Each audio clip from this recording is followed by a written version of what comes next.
Дагы бир ирет кутман таң.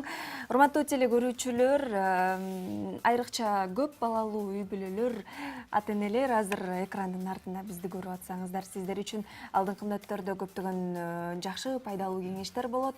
Анткени биздин студиябызга Кежи Групп курулуш компаниясынын мүдүрү Имамидин Ташев келип калган маалы биз алдыңкы мүнөттөрдө кайрымдуулук тууралуу кеп калабыз.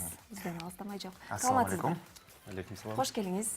Манайыңыз жакшыбы? Кандай жаңылыктар менен келип калдыңыз? Баары жакшы. Келатып кимге жардам бере калдыңыз? Кайрымдуулукка жакын эмессизби?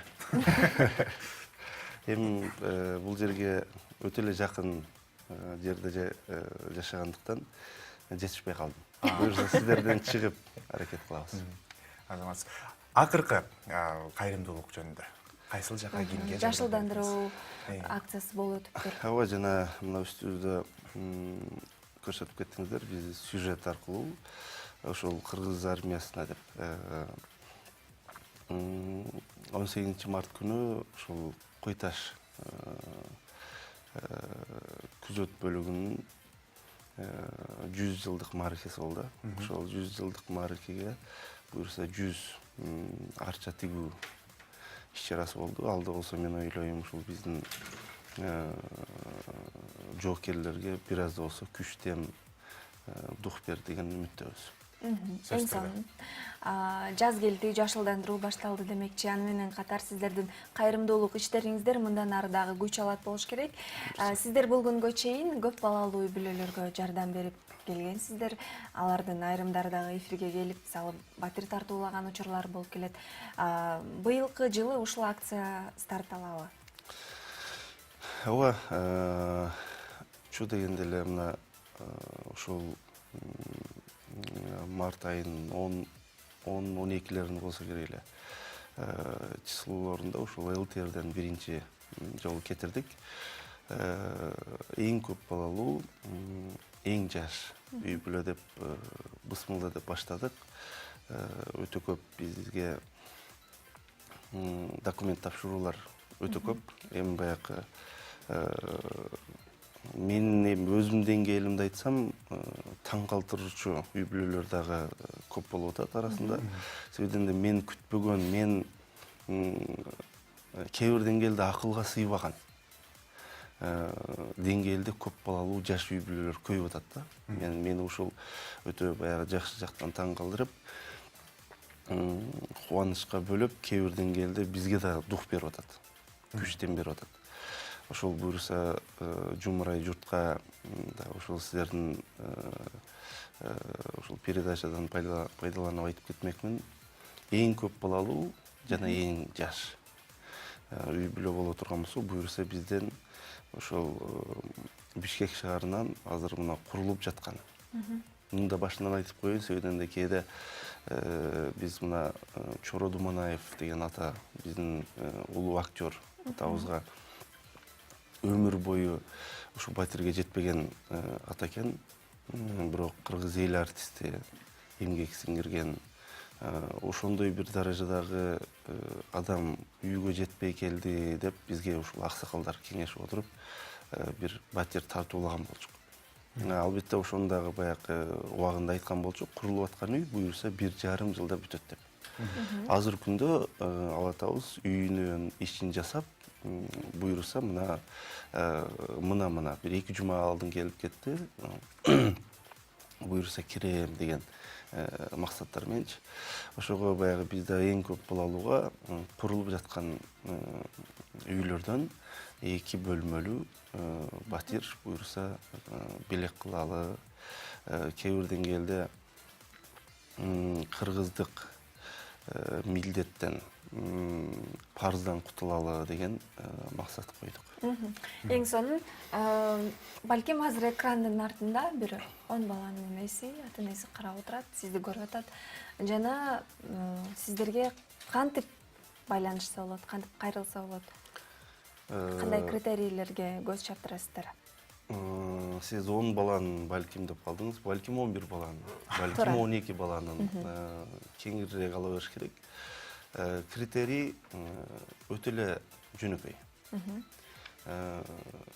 Ошо балдардын санынын көп болгондугуну тастыктаган биз ошого ынанышыбыз керек. Документ түрүндө дагы, фактически дагы. Андан кийин жашы жаш болуш керек. 40 жаштан 40 жашка чейин болуш керек. Бул ой максаттар негизи баягы сиздин Кыргызстанга болгон салымыңыздын күчүн билдирет да. Ылайым сиздей байке агаларыбыздар көп боло берсин.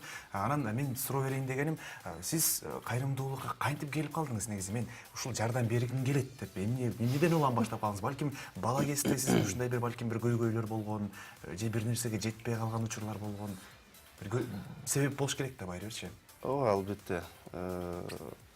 Кээде баягы ойлонуп, азыр акыркы убактарда өзүңүздөр көргөндөй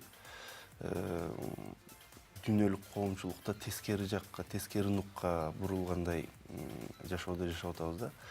Ошол тобо кылдым, конечно. Өлүм жетим, бузмай, ыйлатмай, алдамай, жемей деген нерселер эмнегедир күч алып атат. Бул нерселер баягы нормалдуу эле нерсеге айланып баратат да. Анан ушундай убакта чөнтөктөн чыгарып бере билүү, болгон нерсеңди бөлүшө билүү кыйын нерсе экен. Чындыгында кыйын нерсе. Ушул нерсеге кээ бир деңгээлде жеткирген ата-энеге таазим, сыймыктанам ушундай ата-эне, ушундай тарбия бергенге. Андан кийин албетте баягы коомчулук, жаныңдагы сени коргоп айлана чөйрөң, сенин жандашып жүргөн жакындарың. Буларда болсо баягы түрткү берет экен. Анан эми баягы кичинекейимден эле мындай элем, тигиндей элем деп айтуу кыйын. Бирок жарамдуу болуу, пайдалуу болуу, эми бул жашоого келгенден кийин бир пайда калтыруу деген кээ бир деңгээлде баягы философиялык ойлордун негизинде гана болду окшойт деген ойдомун. Анан бул нерсени баягы биздин коомчулукта саясий өңүткө да ыктабай койгондор болгон жок. Бирок мен ойлойм,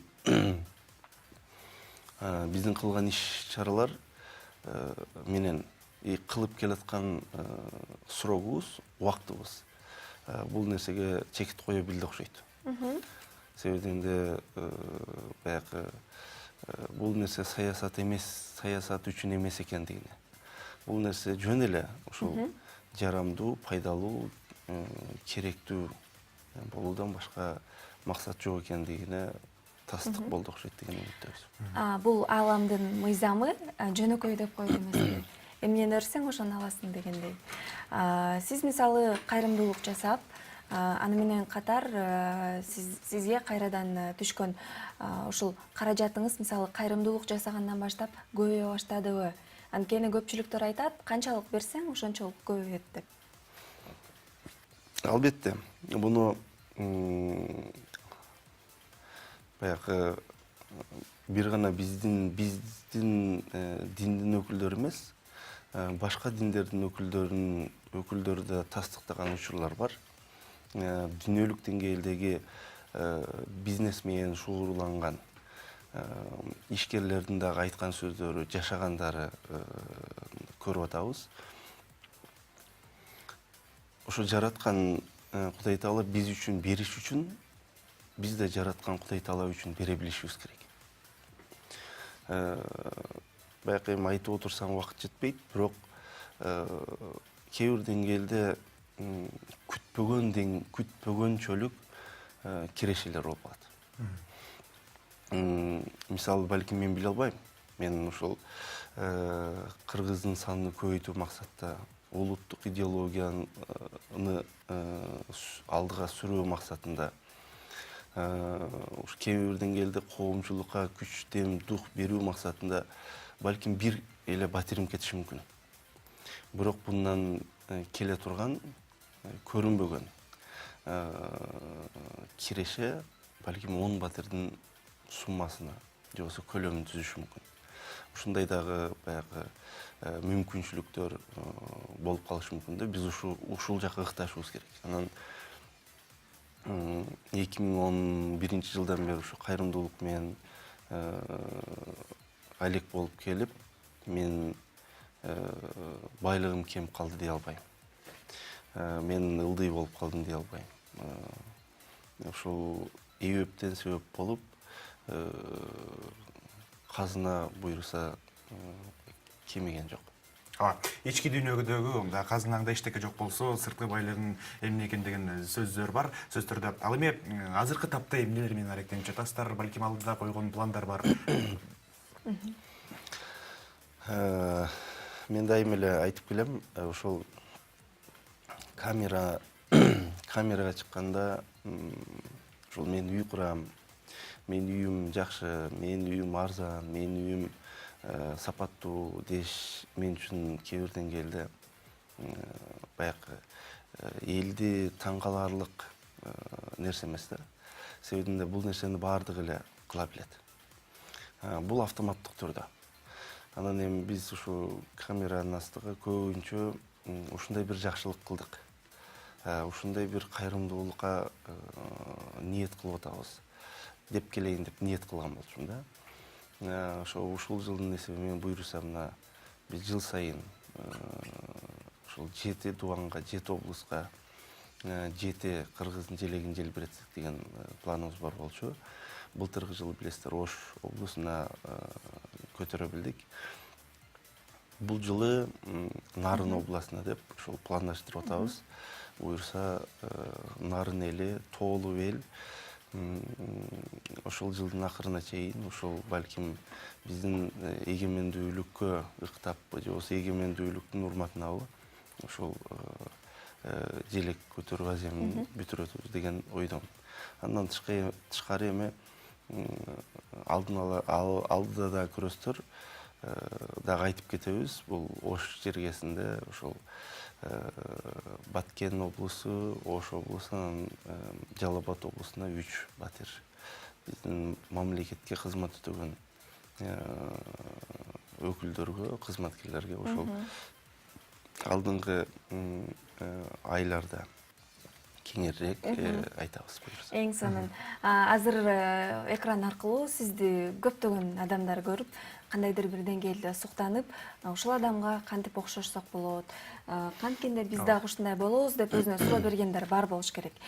Сиз күнүгө билим алып турасызбы? Мисалы, бир орунда туруу деген түшүнүк жок. Же прогресс, же регресс демекчи. Билимди кайдан аласыз күнүгө? Өзүңүздү кайсы жактан дагы, кайсы тармактардан сынап келе жатасыз? Адам баласы эми өзүңүздөр билгендей, ар күнү жашап аткан ар күнү ар кандай болот экен да. Мисалы, ар жашап өткөн күндөн алдыга жашачу күндөр баягы логикалык тарап, логикага ыктасак дагы өсүүчү болот экен. Ошого баягы план эле коебуз. Өзүбүз ар бир адам баласы катары курулушта болсун, былтыры бир үй бүтүргөн болсок, быйыл 2 үй бүтүрөлү. Былтыры бир батир кайрымдуулук кыла билген болсок, быйыл 2 батир кайрымдуулук кылсак. Былтыры 10 адамга кол сунган болсок, быйыл 20 адамга кол сунсак деген эле план коебуз. Ошол пландын эле тегерегинде иш-чаралар боло берет да. Анан күнүгө барып бир жерден билим алып, же болбосо бирөөдөн тарбия алып, же болбосо бирөөдөн сабак алуу деген эми баягы ташка урулуп отуруп катуу болот экен да. Ошол сыяктуу баягы албетте ушундай жумуштун да түйшүгү жеңил эмес. Ошо түйшүктөр чыңалтып отуруп ушул деңгээлге келдик окшойт деп ойлойм. Эң сонун. Кайсы китептерди окугансыз? Же кайсы китептерди окуйсуз азыр? Кыргызча, орусча? Айырмасы жок. Мен ушу эсимден кетпеген эле баягы өзүм үчүн да кээ бир деңгээлде баягы кызык болгон. Кыйнап отуруп атам Сталиндин китептерин окуткан болчу. 3 том китебин окугам. баягы эсте калаарлык нерсе да. Буну эч эсимден кетирбейм. Анан күндө күн алыс колдон келишче баягы акыркы убактарда кыргыздын тарыхына, ушул кыргыздын түптөлүшүнө, кыргыздын кайдан келип, ушу аталышынан бери болуп, ушулар жөнүндө жазылган тарыхты акыркы убактарда окуп атам. Эң сонун. Рахмат сизге анда. Абдан кызыктуу маек куруп бердиңиз. Бизден телекөрүүчүлөргө пайдалуу болду деп ишенебиз. Урматтуу телекөрүүчүлөр, бүгүн бизде конокто кайрымдуулукка көп көңүл бурган инсан жана аны менен катар KG Group курулуш компаниясынын мүдүрү Имамдин Ташев.